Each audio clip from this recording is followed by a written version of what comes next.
Pra gente viver. A gente até batendo um papo entrou nesse tema, né? Do que tá debaixo do tapete, e com a quarentena a gente não conseguiu mais ignorar, né?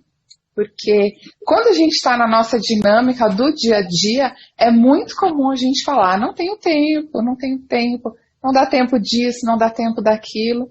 E aí, então, a quarentena acabou com essa história, né? Então, ela nos obriga a olhar para coisas das quais a gente vem ignorando há um tempão. Tem alguém aí que concorda com que eu e a Lígia, numa conversa nossa, observamos? Fala que sim, para a gente entender que a gente está meio que numa sintonia, né? Eu acho importante falar, Fernanda, que isso é até uma frase muito usada no consultório, né? As pessoas falam, isso eu não quero olhar agora, isso eu quero colocar embaixo do tapete, isso eu quero deixar no fundo do armário. As pessoas muitas vezes verbalizam dessa maneira, né? E agora, dentro de casa, não é mais possível. O tapete cada vez mais alto, no sentido de que tem cada vez mais coisas embaixo, e o quanto a gente vai ter que olhar para isso. Então, antes a gente não olhava porque estava na vida corrida, porque não queria, porque também às vezes não sabia, e agora meio que escancarou. É como se alguém tivesse vindo e batido esse tapete, aí as coisas começaram a aparecer, né? É verdade. Ô, Lígia, eu pulei uma parte, né? Eu não te apresentei. Fala um pouquinho de você, do seu trabalho, para a gente entrar, né, na nossa dinâmica aqui. Então vamos lá. Para quem não me conhece, eu sou a Lígia, eu sou psicóloga. Eu me formei e eu lembro que eu tinha duas certezas quando eu me formei, que eu não queria trabalhar com RH e atender crianças. RH eu mandei por atender crianças.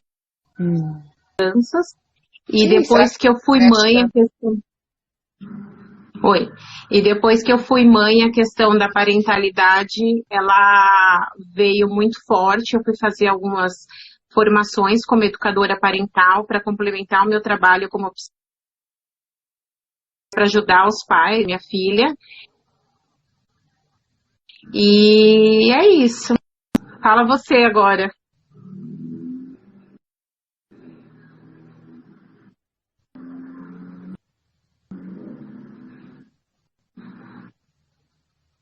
Oi? Tá me ouvindo? Acho que essa internet...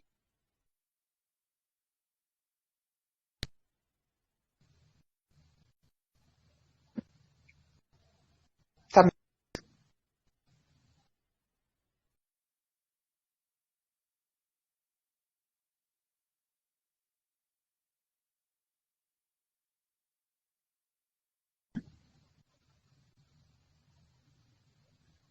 Ih, tá ruim essa internet. Agora voltou. Eu tô te ouvindo. Tá me ouvindo? Tô, agora eu te ouvi. Será que cortou tudo que eu falei? Eu consegui ouvir até a hora que você estava falando que entrou na parentalidade até para te ajudar com a Sofia. E depois acabei transformando isso como um complemento, vamos dizer assim, da minha profissão. Hoje eu atendo tanto como psicóloga como educadora parental, que são coisas diferentes, né? O atendimento como educadora parental, ele é muito pontual. Geralmente os pais me procuram com uma queixa muito específica e o atendimento é diretamente com os pais, não tem intervenção, eu intervino na criança, diferente do trabalho no consultório, onde eu faço o atendimento com as crianças. Fala de você. Que legal. Então ela veio complementando, né? Sim. Bom, eu já tô formada aí 15 anos, é muito tempo. Quando eu paro para pensar, eu falo, nossa, tô ficando velha. Então, eu já estudei muitas coisas, né? A minha primeira base, né? Os meus primeiros estudos dentro da psicologia foi dentro da psicanálise. E aí eu fiz uma pós-graduação em psicoterapia breve. E aí depois eu fui para neuropsicologia. E aí dentro da neuropsicologia eu trabalhei dentro da HC com avaliação de idosos. Então, eu fazia psicoterapia no consultório e avaliação neuropsicológica com idosos. E aí, depois, eu ainda fui para o coaching. E aí, dei uma passeada no coaching de vida, o coaching de emagrecimento. E por último, aí eu comecei a trabalhar uma outra perspectiva, estudar uma outra perspectiva, que é mais haitiana, da análise corporal, análise de caráter. E também junto, entrei na constelação familiar sistêmica, que traz uma concepção que eu acho bem bacana, mais estruturada da gente poder olhar os conflitos das pessoas, né? Então, quando a gente trabalha com a psicanálise, é aquela coisa do que está debaixo do tapete, e o nosso trabalho todo é construir dentro daquela individualidade o problema daquela pessoa, que eu acho que é fantástico, né? Traz uma individuação e uma autopercepção, né? Uma clareza para a vida. E quando a gente olha pela abordagem sistêmica, ela é um pouco mais... Ela é determinista no sentido da gente fazer um diagnóstico e entender de onde vem aquela problemática. Mas tem toda a individualidade de como cada pessoa vivencia aquilo, né? Então, em toda essa caminhada aí de profissão, eu acho que, navegar em mares diferentes e ver que no final a gente precisa nadar, independente do mar. E vai ter uma pessoa que vai se identificar muito mais com a abordagem psicanalítica, totalmente subjetiva, e vai ter aquela pessoa que vai gostar de se observar dentro de uma perspectiva um pouco mais diretiva, né? Sim. Então, eu tenho esse percurso aí, eu acho que eu amei um bocado. Eu queria aproveitar, então, já que você falou, que eu acho que foi uma questão que veio bastante para mim, para você, que a gente vem conversando, essa questão da quarentena, que as pessoas têm falado muito da questão da comida, né? Que tem comido muito mais, que as pessoas têm engordado, e isso é uma das suas bases de estudo. Eu queria que você falasse um pouco desse processo, para as pessoas entenderem, além do raso, no sentido de que, eu como porque estou em casa, ou porque estou ansioso, enfim, né? O que vem além disso. Você sabe uma coisa que eu acho legal? É até para a gente entrar na coisa do que está debaixo do tapete, né? A pessoa, quando come sem ter controle do que está comendo, é porque tem algo ali debaixo daquele tapete, né? E aí... Vamos falar da comida, mas tem outros aspectos. Comida, que apareceu agora até nos memes, né? Comida, sexo e consumo, né? Então, o que as pessoas estão fazendo bastante nessa quarentena? Gastando, comendo e bebendo, que eu acho que o beber também aumentou assim 800% a venda de bebida alcoólica. E a procura por sexo na internet, né? Então, até os sites, os pornô aí, estão tudo ficando rica. Porque existe algo dentro de mim do qual, quando eu estou dentro da minha rotina, eu já não dou muito conta. Porque senão eu já teria controle sobre a comida, eu já teria controle sobre o consumo. Só que quando eu entro na quarentena, que as minhas válvulas de escape foram podadas, eu não consigo sair por aí, eu não consigo ficar me relacionando tão intensamente quanto eu me relacionava, eu sou obrigado a voltar para mim e ficar comigo. Eu vou até trazer a questão da análise do caráter, que ela traz de maneira mais diretiva. E até quem estiver acompanhando a gente pode observar a forma do seu corpo, né? Então, as pessoas que são um pouco mais redondinhas foram pessoas que sofreram um trauma na fase da amamentação. Então, elas vão ter questões com a oralidade, né? Então, é a pessoa que vai sentir a dor do abandono, e é muito comum que essas pessoas sintam um vazio, né? Então, esse vazio, esse desamparo, muitas vezes ele é suprido com a comida. E eu consigo até olhar de dois aspectos bem importantes. Um do fator emocional, aquele que a comida me preenche. Eu sinto um vazio do qual muitas vezes eu nem percebo que é da ordem emocional. Eu só sinto um vazio e a comida me preenche, me dando conforto. Quem nunca fez assim, ai, vou me dar um confortinho, ai, eu vou comemorar comigo, eu mereço. Enfim. E também, até perdi a linha de raciocínio. O do conforto. Tá falando da questão da oralidade, que essas pessoas vão preencher um vazio para lidar com essa falta. Isso, para lidar com a falta. Lembrei da outra, é que eu fugi do caráter para falar da questão metabólica, né? As pessoas que são viciadas em comer, geralmente elas são viciadas em carboidratos, açúcar.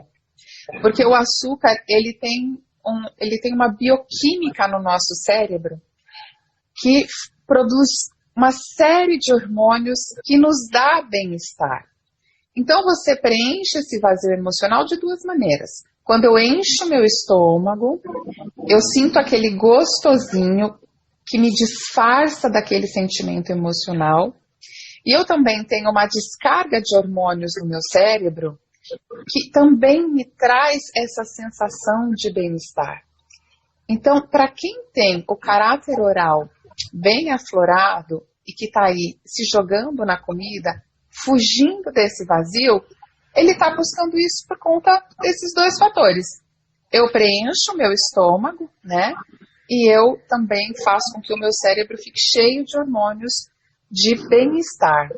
Isso falando do caráter oral.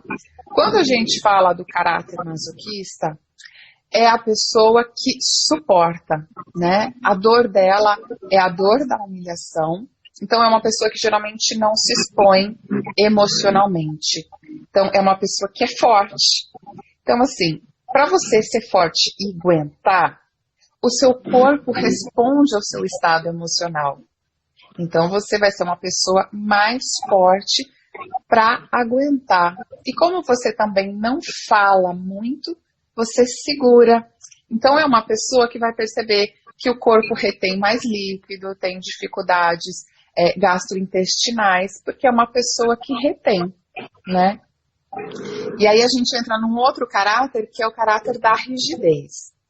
O caráter da rigidez é a menina que teve problemas lá na fase do Édipo.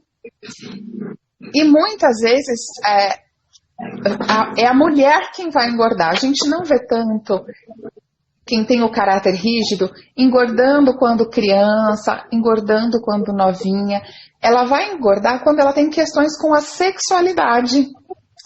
Porque muitas vezes, quando a mulher está com dificuldade com a sexualidade, ela engorda para se proteger. Então, a gordura acaba sendo um meio de proteção dessa mulher, né, diante da vida. E eu desembestei a falar. Tem alguma pergunta? Tem alguma dúvida? Me fiz entender?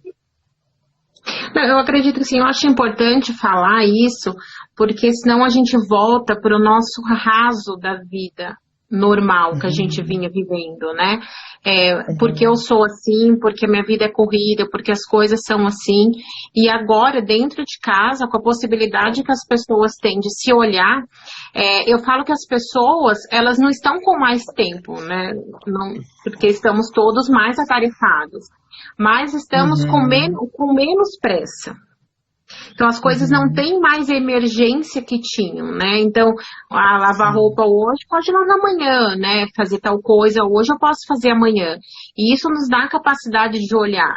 Então, ao invés de ficar depositando na comida, na bebida, no sexo, na maratona de internet, de filmes, que assim, é bom, mas passar a olhar para dentro. Para que a gente não volte a ser quem a gente era antes de entrar aqui. né? Que a gente possa olhar mais numa questão da profundidade. Porque o que eu tenho ouvido muitas pessoas dizendo é, eu tô com sensações novas, eu tô com sentimentos novos, medos. E eu digo, não, tudo isso sempre existiu dentro de você.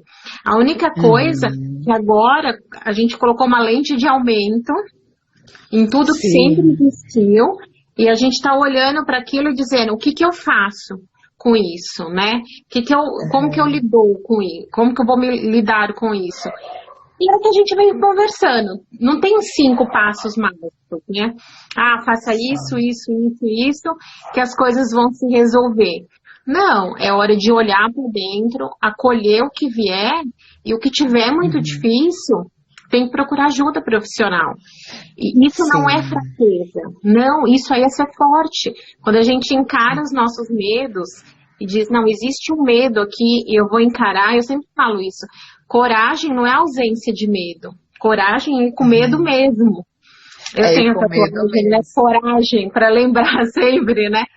Então, é que a gente possa olhar para algo que a gente sempre teve medo e que a gente não queria olhar, e agora é a hora, é uma oportunidade. Eu falo, o momento de crise, ele traz perdas, né? Outro dia eu ouvi alguém falando assim, acho que a única certeza que a gente tem disso tudo é que vamos sair mais pobres, é a única, né? Que vamos sair melhores, piores, eu não sei, casados, descasados, eu não sei, mas mais pobres eu tenho certeza que todos vamos sair, né?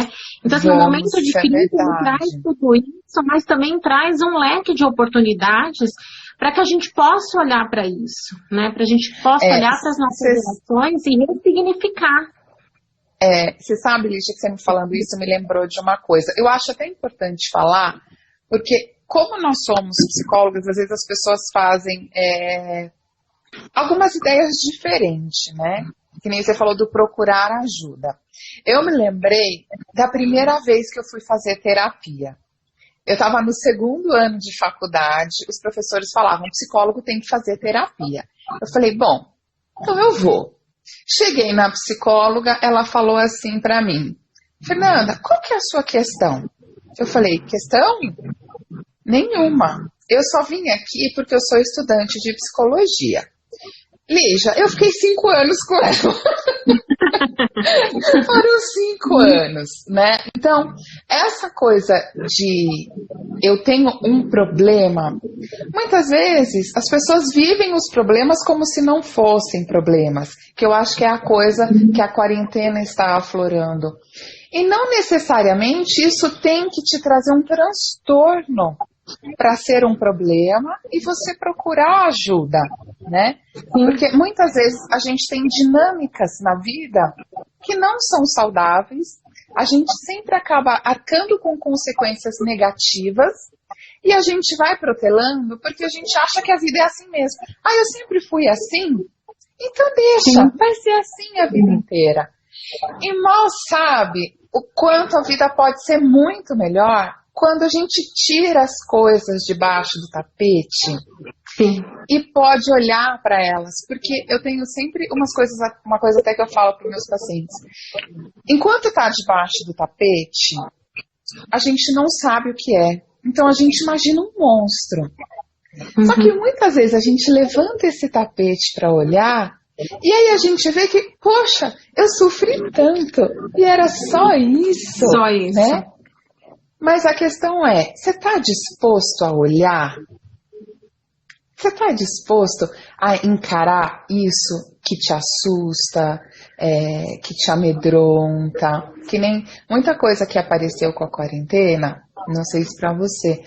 O medo da morte, o medo da finitude, né, das coisas acabarem. Sim. Porque o Covid, ele trouxe um risco de vida que muitas vezes dentro da nossa dinâmica de só ir vivendo uma coisa atrás da outra, a gente não se dá conta, né? E de repente ele te enfiou dentro da tua casa e falou assim, risco. Sim. E aí? Como que você olha para a vida a partir disso, né?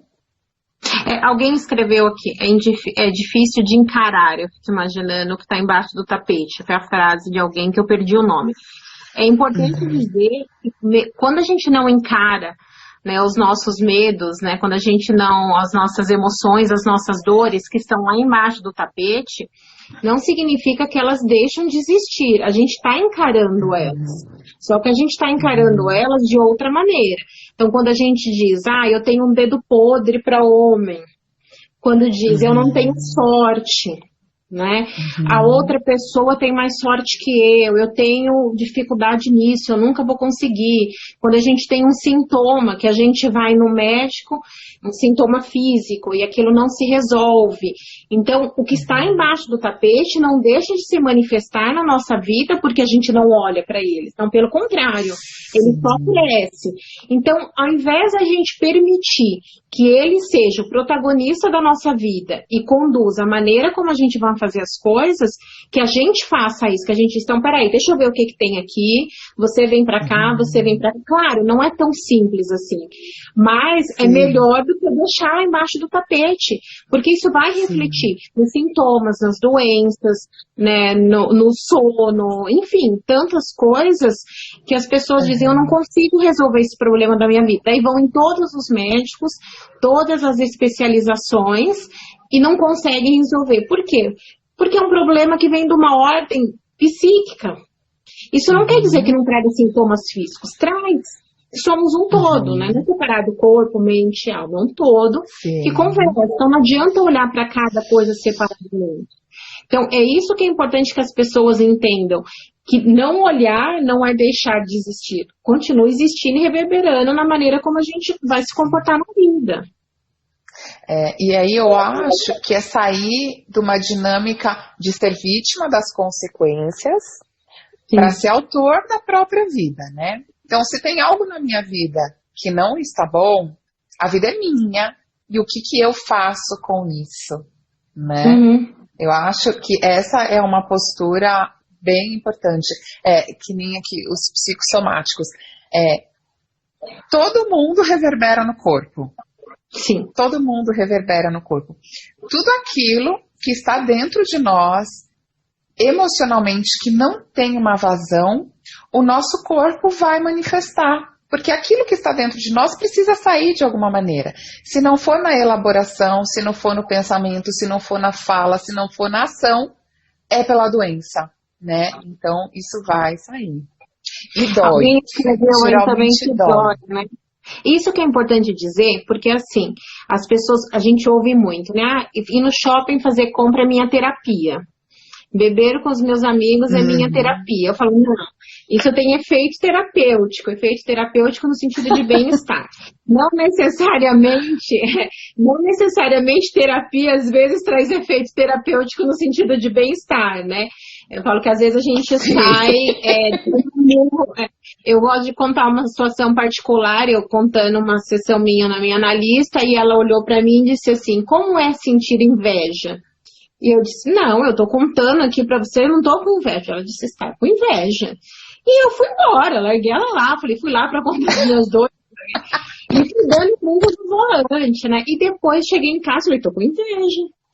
É isso que a gente olhar, né? Então, assim, a gente não escolhe o que a gente vai sentir, mas eu escolho como eu vou me comportar perante aquele sentimento. Então, como que eu vou fazer para lidar com isso? Agora, quando alguém diz assim, que eu queria falar, dói. Por isso que a gente tem que escolher as pessoas para quem a gente conta as nossas coisas. Uma coisa é desabafar, né? O setting, né, analítico na terapia é um lugar cuidadoso. É ali que é para você cuidar, dói, mas é ali que a gente vai estar ali, que a gente vai passar o remedinho, no sentido de vamos acolher, né? E não mais uma pessoa que vai dizer, eu te disse que é da merda, né? Falei que é da merda, de novo, você está cometendo o mesmo erro, né? Não, é esse olhar, né? Daí algumas pessoas falam assim, mas fazer terapia é um processo demorado, é lento, né?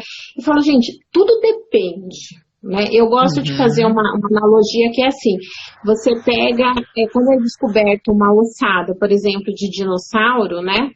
Não vai lá com uma escavadeira, pega aquela ossada, joga num lugar e alguém vai lá e tenta montar um dinossauro inteiro. Por quê? Porque o risco de se perder ossos no meio do caminho e quebrar mais ossos é muito grande. Né? Então as pessoas, o paleontólogo vai lá com um pincelzinho, daí ele tira o ossinho, põe do lado, daí ele vê se combinam com aquele, com maior cuidado, a chance dele montar um dinossauro inteiro é maior. Isso é a mesma coisa no processo terapêutico, né? Ir lá no fim de semana, fazer um cursinho, sei lá, tem tantos hoje em dia, né? Abra só, entre em contato com o seu inconsciente em 2 dias, né? Limpe a sua mente e tal. É isso, é pegar uma escavadeira e jogar todos os ossos e dizer, agora você vai lá e dá conta disso sozinho. Sim, sim. É muito perigoso, inclusive. Você passou sábado e domingo, e segunda-feira você vai lidar com aquilo sozinho.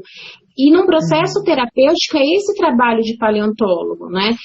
Deixa eu olhar o que tem cada ossinho aqui e como a gente pode formar um todo, não completo como era, porque a gente não consegue voltar e refazer o que a gente fez, mas a gente consegue ressignificar. E ressignificar é montar um dinossauro mais ou menos inteiro, né? Que nem uma pessoa colocou aqui, é medo de não dar conta. Mas eu acho que esse é um medo muito real e muito significativo, porque quando a gente somatiza, sintomatiza algo, porque a gente está lá escondendo algo bem difícil para a gente olhar. Então, é óbvio que não é fácil ir para a terapia. Só que tem uma coisa assim, medo de não dar conta. É esse trabalho que você falou, né, da terapia do paleontólogo. Você vai dentro das suas possibilidades. Então hoje você consegue olhar um aspecto, aí a gente faz uma intervenção, não faz sentido para a pessoa naquele momento, porque aquilo que ela não dá conta não faz sentido. Só que conforme ela vai falando, ela vai abrindo a possibilidade de visão, a possibilidade de percepção, o ego vai se fortalecendo para poder aceitar aquilo da qual ela está fugindo, daquilo que ela somatizou, daquilo que ela criou sintoma. Então, assim, não tenha medo de não dar conta, né? Você vai na sua caminhada e a sua caminhada vai criando as forças para lidar com aquilo que é necessário. Eu acho que... E uma coisa também, assim, ó, indo para o prático, você foi super poética com a coisa do paleontólogo, né? Você está vivendo, né? Então, você quer cuidar disso agora? Só que não é possível, porque não é cirúrgico.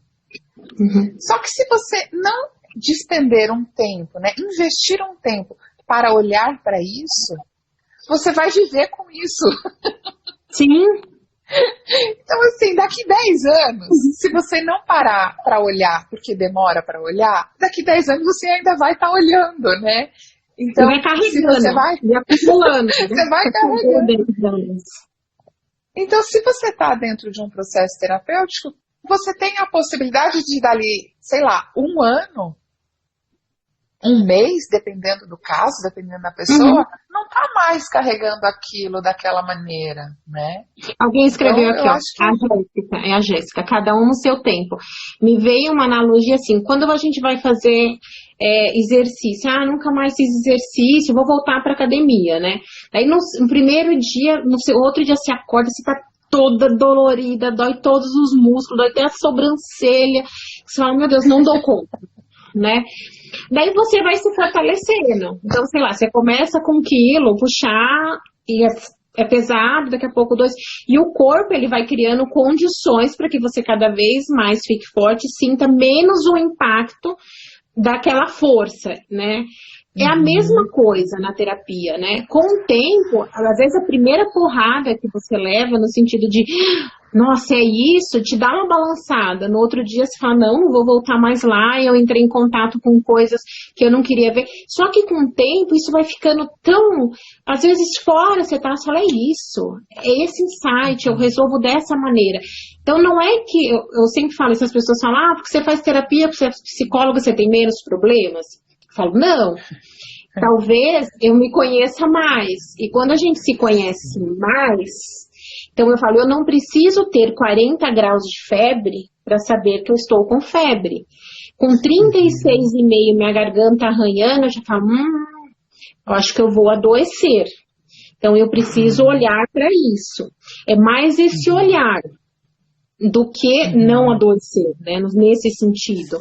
Então, é esse tempo de cada um vai ter o seu tempo. Você sabe que isso me fez, eu tô olhando aqui uns postinhos que eu fiz, que algumas pessoas falaram, me lembro, as pessoas têm falado muito, né, eu tenho sonhado muito, sonhos muito... Eu mesma, porque eu tô fazendo uma limpeza, né, em todas as minhas sonho demais. Por que isso? Porque a gente vem recebendo muita informação, né? Então, todas as nossas dores e angústias que sempre existiam, com todo o momento atual, né, que é um trauma coletivo, vamos dizer assim. Então, a gente é bombardeado o tempo todo de informações, por mais que você fale, não vou assistir mais notícia, você entrou no Instagram, alguém postou, você entrou no Facebook, alguém falou, no WhatsApp, alguém compartilhou, e isso a gente tem que digerir de alguma maneira. Então, ao contrário do que as pessoas falam, eu não quero sonhar, e eu digo, não, mas é bom sonhar. Sonhar é uma das maneiras mais saudáveis de elaborar algo que a gente não conseguiu liberar consciente. E não necessariamente a gente precisa lembrar dos nossos sonhos pela manhã ou elaborá-los consciente para que isso não tenha sido feito uma limpeza, vamos dizer assim, né? Então, as pessoas falam muito do sonho. O sonho é isso. O sonho nada mais é do que pegar os nossos desejos, as nossas angústias, que a gente não consegue liberar de uma forma consciente, tá lá enfiado no túnel do túnel do túnel, e o nosso sonho vai lá e fala, não, eu vou te ajudar a fazer essa elaboração. E faz essa elaboração. Não necessariamente a gente lembra, mas isso vai de alguma maneira reverberar na vida da gente de uma forma mais tranquila, né? Sim, e eu gosto bastante de trabalhar com o sonho. Eu não trabalho com o sonho como tipo, eu gosto de trabalhar com o sonho como uma...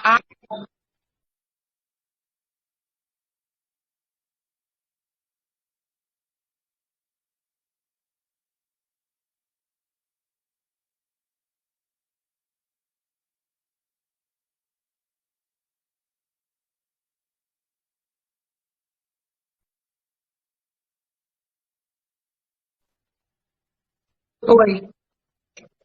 Tô? Voltou agora, tinha parado. Tá. Deu para ouvir até que horas? Não, você falou assim, eu do sonho, eu já não vi mais nada que você falou de sonho. Eu estava falando que eu gosto de trabalhar com o sonho, que estava falando que o sonho é a manifestação do inconsciente, né? Tudo aquilo que ficou, de alguma maneira, reprimido, recalcado e não significado no nosso dia, às vezes a gente sonha. E eu gosto bastante de trabalhar com o sonho, mas eu não trabalho com o sonho como arquétipo, né? Tem algumas pessoas que, isso significa isso. Eu gosto de trabalhar com a associação. É muito rico, porque aquilo que a pessoa não está conseguindo ver, que ela sonhou, que ela pode trazer para a terapia, a gente coloca um olhar para isso, e aí então ela consegue ali desvelar aquilo e trazer uma compreensão, né? Uma pessoa perguntou quando que ela sabe que ela precisa fazer terapia. Bom, eu sou do princípio que eu não acho que a gente tem que estar doente para fazer terapia. Eu não tenho que estar, eu não tenho que estar com problemas. Eu tenho que ser uma pessoa que eu quero pensar e repensar a mim, as minhas questões, as minhas ações. Eu, Fernanda, eu gosto bastante de fazer terapia, eu gosto de fazer análise. Eu gosto de ter aquele espaço onde eu vou falar. A pessoa que vai me ouvir, ela não vai me julgar, ela não vai me dar opinião e ela não vai falar o que eu tenho que fazer. Eu gosto daquela coisa assim, vamos colocar luz àquilo, né? Então, eu vejo muito a terapia como isso, vamos colocar luz ao que está acontecendo. Então, quando fazer terapia? Quando você tiver um desejo de falar e se ouvir, né? Não é falar e ser ouvido. Quando você quiser falar e se ouvir, né? Você poder se olhar por outras perspectivas. Eu acho que se você tem esse desejo, você não precisa esperar ter um problema. Você pode buscar fazer terapia, né? Deixa eu ver que tinha outra pergunta aqui. Alguém perguntou aqui, eu gostaria de saber sobre terapia com criança. Eu vou tentar resumir numa frase. Eu gosto de uma frase que fala assim: mais fácil criar crianças fortes do que lidar com adultos destruídos. Então, é muito mais fácil você lidar com uma situação com o seu filho naquele momento que você sozinho, ou com a sua rede de apoio, marido, esposa, pai, mãe, enfim, as pessoas que você consegue. Aquilo tá difícil de você elaborar, você procurar ajuda, né? Porque criança é muito rápido. Então, quando a criança consegue ali de alguma maneira esse espaço, vai acontecer, né? Ter esse olhar muito direcionado também para os pais. Então, a terapia com criança, alguém perguntou, vou falar brevemente que é tanta coisa, mas é de uma forma muito bem lúdica, né? A criança brinca e através da brincadeira a gente vai analisar, né, a brincadeira, interpretar o que a criança quer dizer com aquilo e trazer aquilo para ela na brincadeira. E a elaboração dela é feita na brincadeira. Não existe aqui, senta aqui, deixa eu explicar a sua brincadeira e você... Não existe isso. Né? Ela sozinha, ela faz essa elaboração, né? E, claro, às vezes a gente até conduz um pouco a brincadeira, ou nem conduz, mas de o que você quis dizer com isso, vamos brincar de tal maneira, né? Para que a criança possa se colocar, né? Você falou muito da terapia, e é isso, né? É quando a gente tem essa capacidade de nos ouvir, né? Que a gente diz e fala, nossa, é isso. Isso acontece na terapia, não é mais uma pessoa para dar conselho. Para isso a gente entra no Facebook, posta lá uma pergunta, pode ter certeza que vão vir milhões de conselhos, né? E não é o que a gente espera, que as pessoas caminhem com as próprias pernas, né? É isso que você falou, na verdade, colocar luz, é dizer, olha, você só tá vendo esse caminho aqui, mas você já percebeu que tem esse aqui também?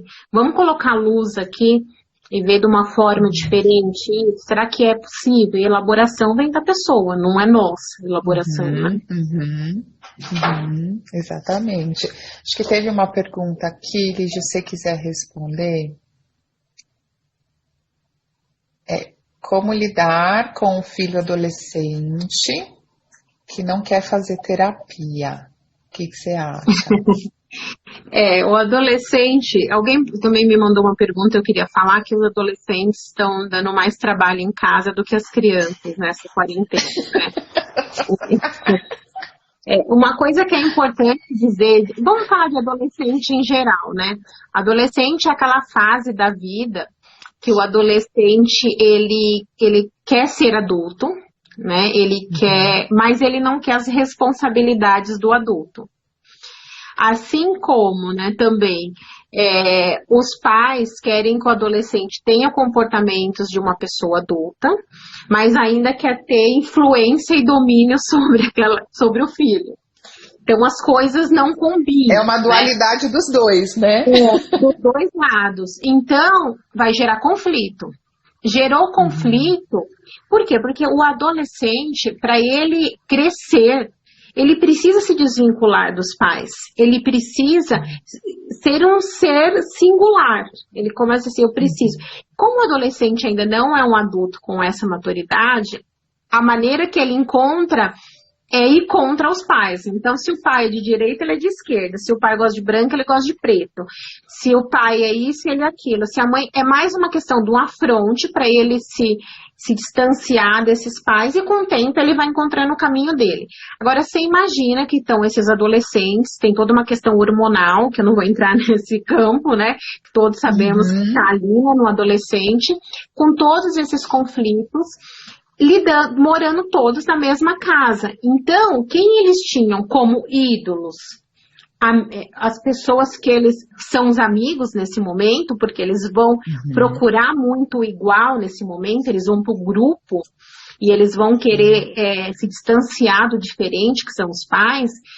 O grupo não está mais junto, os amigos não estão mais juntos. Então, eles estão tendo que lidar com os pais dentro de casa. O que tem que fazer? Não tem uma fórmula mágica agora, né? É entender o momento de cada um, entender o espaço do adolescente, que ele possa ter um espaço dele, que os pais possam respeitar. E quando o adolescente não quer fazer terapia, eu sempre pergunto aos pais, falo assim, por que você quer que seu filho faça terapia? né? E às vezes quando tem esse conflito eu falo assim, você topa, então, de você fazer e ele também, né? Vai procurar outro profissional, enfim. Não, mas eu não preciso. Os pais, muitas vezes, é ele o problema. Então, o que acontece? Por que o adolescente não quer fazer terapia? Porque ele não acha que ele é o problema. Como você disse, ele tá ainda nessa, né? Ele acha que se ele fazer terapia, porque ele é um problema dentro dessa família. E o que os pais não entenderam é que ser um problema é o que diferencia dos pais. Então, fazer terapia é virar o normalzinho, o bonzinho que os pais querem que ele se torne. E eles não querem isso. Eles querem ir contra. Então, acho que é muito mais uma questão de dizer por que você acha que seu filho precisa de terapia e por que você acha que você não precisa de terapia.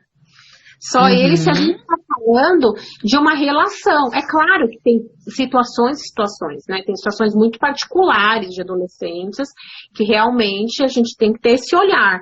Mas, no geral, vem muito essa questão do conflito, né? Entre os pais e os adolescentes. E aqui, ó, é bem difícil, sempre opiniões diferentes. Mas se o amigo concorda com o pai, aí está certo. Eu acho que aí a gente também pode entrar naquela questão da tribo, né? O adolescente, ele precisa estar dentro de um grupo do qual ele se identifica e se sente acolhido. A adolescência é um momento muito difícil. Você nem é uma coisa nem é outra ainda, né? Você está numa transição.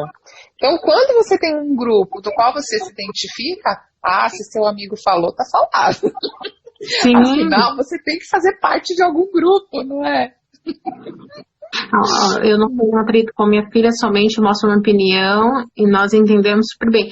É isso, eu acho que é colocar o filho como um ser pensante. Isso com adolescente e principalmente com criança. A gente trata os nossos filhos como alguém que não pensa, que não tem vontade. Quando a gente ouve, e eu sempre, ouvir não é fazer. Né? Vou ouvir e vou fazer o que você quer. Não, é dar voz para essa criança, para que quando ela chegue na vida adulta, ela tenha. Quando eu faço orientação profissional para adolescente, às vezes algum pai fala assim, nossa, mas já está na 5ª sessão e ele não escolheu a profissão ainda. E eu falo, nossa, mas ele nunca escolheu nem a cueca que ele vestia. E agora vocês querem que ele escolha a profissão, ele nunca pôde escolher. Se ele queria estudar de manhã ou à tarde, se ele queria comer macarrão ou feijão, enfim. Porque os pais, daí eles querem que os filhos escolham a profissão. Então, é de base, não tem segredo. E não adianta chegar na adolescência, que é o momento que os filhos não querem mesmo os pais, que a gente já falou isso, e querer criar vínculo. Porque é a época mais difícil. Não, o vínculo tem que vir sendo construído desde a infância. Sim. E mesmo um vínculo muito forte construído na infância, 99% de chance que vai romper. De alguma, não romper, mas dar um elástico ali, porque isso vai se transformar, né? Sim. Isso vai se transformar, porque era um serzinho totalmente dependente, né? Onde o seu referencial eram somente os pais. E aí, então, ele sai para a vida e ele começa a ver outras dinâmicas, outras formas de ver, pensar e agir, enfim. E ele está ali também se experimentando, né? Sim. O que eu penso sobre o adolescente que não quer fazer terapia? Eu acho que tem que ser muito bem conversado, no sentido assim, bom, filho, eu vejo isso, e eu acho que seria importante. Mas a terapia só dá para ser feita com quem quer fazer. Então, se aquela pessoa não vê que aquilo que os pais estão vendo é um problema, ou ela sente como um problema, ou ela até vê, mas ela não quer resolver, não tem muito que se possa fazer, né? Então, é esperar, porque se a gente pensa que é um adolescente de 18 anos, ele já é alguém que vai arcar com as consequências das próprias escolhas. Então, é a vida, né? É como o adulto que também está cheio de problemas e não quer olhar para essas questões. A gente sempre acaba arcando com as consequências das nossas escolhas. A questão é, eu quero construir clareza para eu poder fazer escolhas melhores? Porque se a gente chega num momento, bom, olha, minha vida está um caos. eu não tô bem no trabalho, eu não tô bem no relacionamento, eu tô acima do peso, eu não tô bem comigo mesma. Bom, eu acho que se tem uma desordem profissional, de relacionamento, você já tem que olhar, né? Porque a gente na vida faz o quê? Se relaciona e trabalha. Basicamente. Se você está vivendo desordem, tanto em um quanto em outro, tem algo em comum aí. É você. Então, se você não parar para olhar para você, a responsabilidade é sua. E uma coisa que eu acho que é bem rico a gente sempre deixar claro para as pessoas. Você pode escolher quais as consequências que você quer arcar. Né? A gente tem controle de tudo na vida? Em absoluto. Tá aí o Covid nos esfregando isso na cara, né? A gente não tem controle do que está fora de nós. A gente tem controle do que está dentro de nós. Então, o que está dentro de mim compete a mim, né? Sim. Então, se as minhas ações, as minhas escolhas, se a minha vida não está funcionando bem, para onde eu tenho que olhar é para dentro de mim. Que dinâmica minha será que não está funcionando bem para que essas coisas não estejam funcionando bem? Que nem foi aquele momento que você falou assim, aquela pessoa fala, eu não tenho sorte, ou eu tenho dedo podre. São só as suas escolhas. Sim, e é importante, acho que falar também, Fernanda, que quando a gente não olha para dentro da gente, as consequências não são só nossas. Estamos vendo isso agora dentro de casa. Quando a gente lida com alguém que não lida bem com o que tem dentro, o quanto isso vai atingir toda a energia da casa, né? E não é energia, não é algo místico, não. Vamos aqui. Não, é isso, porque se a pessoa não está bem com ela, como que ela vai lidar com o outro? Então, quando o nosso tema, que é o que estava embaixo do tapete, que não dá para ficar mais, é isso. São os relacionamentos que estavam sendo sustentados com a vida corrida e que agora a gente para e diz, opa, por que eu tô casada com essa pessoa? Ou o contrário também. Eu vinha num processo de separação e hoje eu olho e digo, não, dá pra... A gente só se perdeu, dá pra gente restabelecer esse casamento, a relação que a gente tinha com os nossos filhos. Eu tenho falado muito isso. Muitas pessoas dentro de casa hoje não estão se reconhecendo, elas estão se conhecendo. É verdade. Elas estão olhando e dizendo, nossa, quem é essa pessoa aqui, né? Não é nem um reconhecer de dizer, nossa, há um tempo atrás eu me apaixonei por essa pessoa. Não, dizer, nossa, quem é essa pessoa aqui na minha frente? Porque muitas vezes um vai para esse caminho do autoconhecimento que o outro não vai. Eu faço sempre essa piada e falo assim, por que você faz terapia? Eu falo, para lidar com quem deveria fazer e não faz.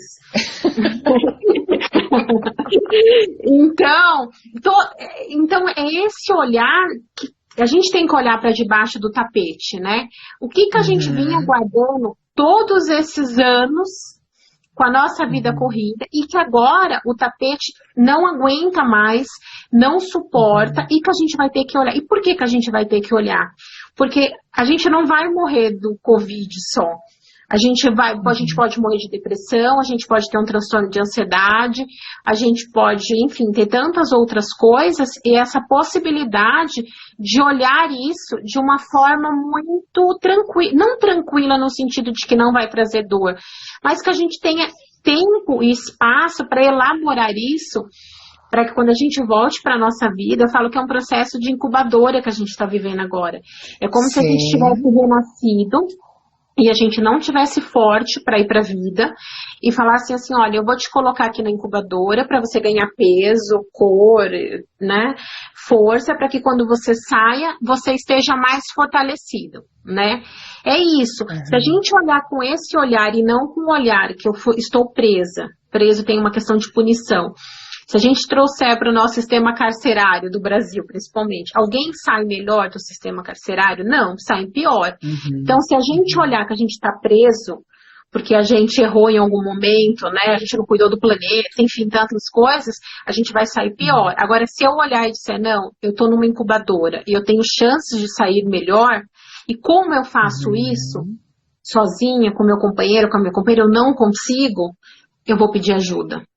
Porque daí sim eu acho que é perder uma oportunidade imensa que as pessoas vão ter de sair melhor nesse momento. Exato, exato. Lígia, a gente está com um pouquinho tempo. Uhum. Eu queria dar um beijo aqui para a Bia, sua querida, muito obrigada.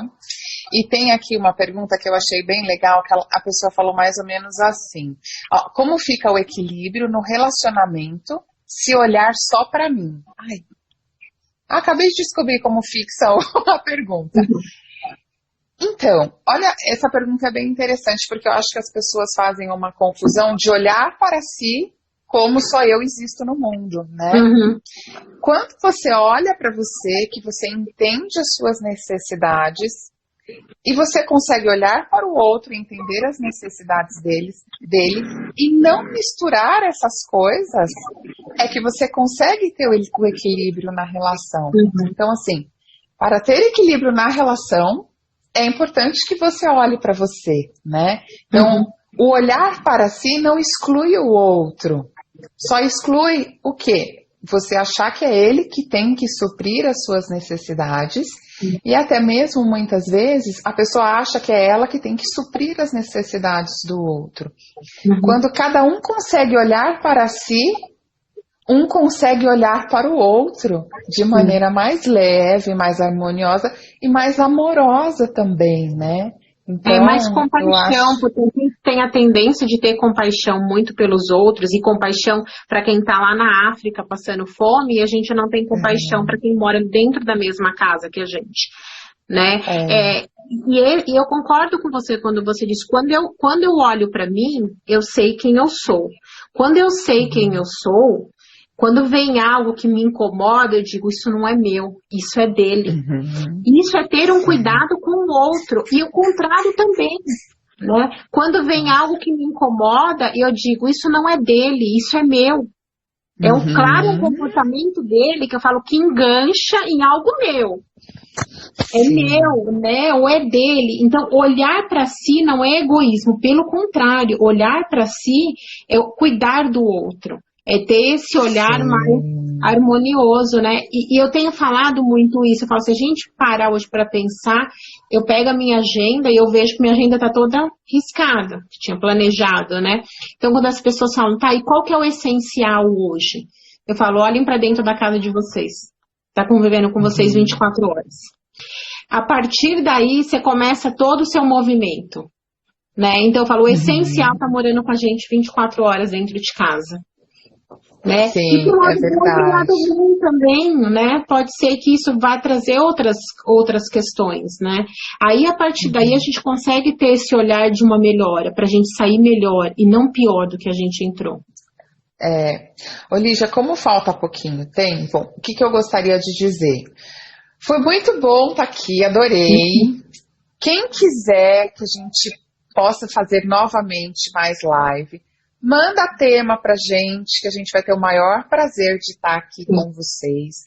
E para fechar, né, eu acho que é legal a gente dar um fechamento. A gente trouxe aí as questões debaixo do tapete. E se tem uma coisa assim que eu posso dizer, não só como psicóloga, mas como pessoa, né, que busca, não pisa em cima desse tapete como se o que está lá embaixo não existisse. Eu, Fernanda, penso assim, a gente não precisa escancarar os tapetes todos de uma vez só. Mas a gente precisa aos pouquinhos ir olhando esse tapete. Porque tudo aquilo que a gente nega nos submete. Sim. Então, se você não quer ficar submetido às dores, aos sofrimentos, é importante que você possa, no seu tempo, devagarzinho, levantando esse tapete e indo olhar o que tem lá, né? Esse momento, esse seu tapete tá assim, ó, dando na cara. Sim. Então, vamos aproveitar esse empurrãozinho que a quarentena tá dando para poder, né, olhar pra gente, mas olhar com carinho também, né? Sim. Tem eu gostaria de falar, tem um conto japonês que fala assim, um japonês chega para um monge e fala assim, como que eu faço para ser mais leve e melhor? E ele diz assim, né, ele é um andarilho, né, e o monge diz assim, jogue tudo que você tem fora. E ele diz assim, mas eu não tenho nada. E ele diz, então pegue tudo de volta. Ah, que lindo! Então é isso. Então existe um todo dentro da gente. Então, como você disse lá no começo, às vezes é igual criança. A criança olha às vezes uma sombra no quarto e ela acha que aquela sombra é um monstro. E às vezes é só a sombra da cortina ou de um objeto, né? Sim. Então que a gente possa olhar para as nossas sombras não só como monstros, mas como algo que muitas vezes nos engana e faz com que a gente deixe de fazer outras coisas. E eu sempre falo que que as nossas escolhas sejam um reflexo da nossa coragem e não do nosso medo. Ah, Então, é verdade. a partir disso, que eu quero escolher a maneira que eu vou viver a partir da minha coragem e não do meu medo, a gente para de guardar as coisas embaixo do tapete. Então, é uma frase que eu falo que é frase de geladeira, né? Que as nossas escolhas sejam reflexo da nossa coragem e não do nosso medo. E para isso a gente tem que levantar o tapete. É verdade, Lígia. Você sabe que uma das coisas que eu adquiri muito com a maturidade é quando eu estou diante de uma situação que eu tenho que me posicionar, eu sempre penso, a minha escolha tá pelo meu desejo ou pelo meu medo? Porque eu acho que o medo corta as nossas... O medo, ele nos preserva, né? Sim. Mas ele não pode também nos preservar de viver, né? A gente tem que viver apesar dele, né? Enfim, eu acho que então, gente, eu tô muito feliz com vocês aqui com a gente. Eu tava com medo de ficar aqui falando sozinha. E que legal que teve bastante gente, bastante participação. Escrevam pra gente, né? Eu super disponho, super curti isso. E vocês querendo, a gente aparece aqui para falar um pouco mais. A gente gosta pouco de falar, né, Lígia? Eu falei, Fernanda, a gente precisa linkar o que a gente vai falar. São duas que falam demais, não vai dar muito certo isso, né? Mas eu acho que a proposta que a gente tinha pensado, é claro, como a gente nunca vai conseguir falar de um todo, né? Eu acho que as pessoas possam sair daqui reflexivas, né? E contestando até, eu concordo com isso, não é para concordar com a gente, não, é para refletir, né? E que isso possa fazer de vocês instrumento do que vocês querem para a vida, né? Eu falo, se tem um desejo que eu quero nesse momento, que as pessoas saiam daqui com vontade, pelo menos, talvez não coragem, mas com vontade de levantar o tapete, dizer, um dia eu olho, né? Já é um começo. Eu já desejaria assim, alguém com coragem, sabe? Porque a gente precisa dar o primeiro passo. Às vezes a gente posterga tanto.